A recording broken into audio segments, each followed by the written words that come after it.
اس لیے نبی صاحب کو کچھ بول دیا؟ میں نے پرشن کیا ہے، آپ جیسے لوگوں کا کوئی قصور نہیں ہے، آج کے مسلمانوں کی کیا بشات ہے؟ میں یہ کہہ رہا ہوں ہنسا پر یہ دھرم بنایا گیا ہے۔ اسی بات یہ قربانی کی جب بات آتی ہے تو قربانی سے ہنسا ہو، اسی بات یہ قربانی کی جب بات آتی ہے تو قربانی سے ہنسا ہو۔ السلام علیکم دوستو، آپ نے دیکھا یہ بابا کس طریقے سے اسلام کو برا بھلا کہہ رہا ہے۔ خاص طور پہ ہندو بھائیوں کی میں توجہ ہر ویڈیو میں چاہتا ہوں۔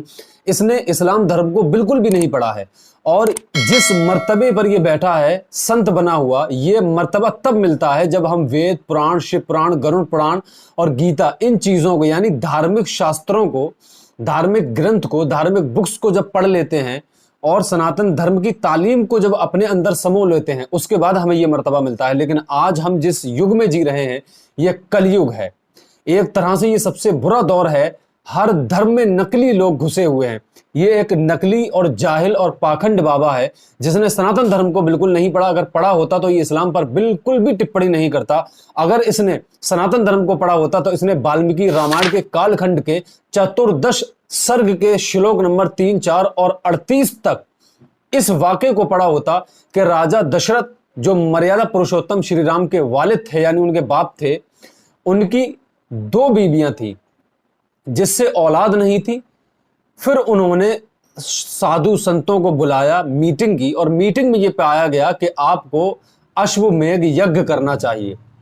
انہوں نے اس یگ کا انتظام کیا، اور یہ اس یگ میں، یہ جو اشومیگھ یگ تھا، اس میں ایک گھوڑے کا قتل کروایا تھا، اور اس گھوڑے کو ان کی بیوی نے 3 ٹکڑے تلوار سے کاٹ دیا تھا، اس کا دھڑ الگ کر دیا تھا۔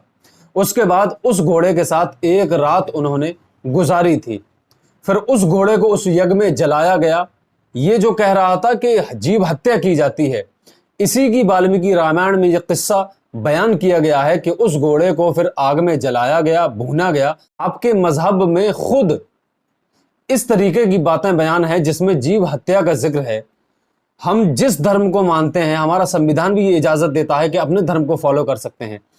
آپ اپنے دھرم کو فالو نہیں کرتے، یہ آپ کی غلطی ہے۔ الحمدللہ ہم مسلمان اپنی قرآن حدیث کو فالو کرنے والے ہیں، اپنے دھرم کو دل کھول کر ماننے والے ہیں، اور اللہ رب العزت نے سورہ انعام میں ہمارے لیے حکم فرمایا ہے کہ تم گوشت خوب کھاؤ، جانوروں کو خوب ذبح کرو اللہ کے نام سے، لیکن تم پر خون کو حرام کر دیا گیا ہے، بد جانور کے گوشت کو حرام کر دیا گیا ہے، اور اس گوشت کو حرام کر دیا گیا ہے جس پر اللہ کا نام نہ لیا جائے۔